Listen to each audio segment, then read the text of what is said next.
Music video upload করা মাত্রই সঙ্গে সঙ্গে কপিরাইট চলে আসছে, তো ফলে ভিডিও বানাতে কোনো ইচ্ছাই করছে না। তার একটা সলিউশন দিয়ে দেবো কীভাবে কপিরাইট আসবে না। তো প্রথমে আমি এখানে চলে যাব আমার হোম পেজে। হোম পেজ থেকে চলে যাব হচ্ছে আমার প্রফেশনাল ড্যাশবোর্ডে। সেখানে আমি ক্লিক করে একটু কিছুটা স্ক্রল করলেই পৌঁছে যাব হচ্ছে কন্টেন্ট মনিটাইজেশন। কন্টেন্ট মনিটাইজেশনটা কিন্তু এখন সবাই প্রায় পেয়ে গিয়েছে। সেখান থেকে আমি স্ক্রল করলে ফার্স্ট যে অপশানটা আসবে your invite to use music licence, এটা ফেসবুকে আমাদের দিয়ে দেয়। ট্রাই ইট নাও অপশানটা ক্লিক করে আমি যে কোনো একটা ভিডিও নিয়ে নেবো তোমাদের দেখানোর জন্য।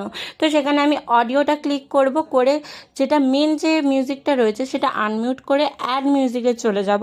আর এখানে টু ধরনের মিউজিক রয়েছে, একটা হচ্ছে রেভিনিউ শেয়ারিং আর একটা হচ্ছে রয়্যালটি ফ্রি।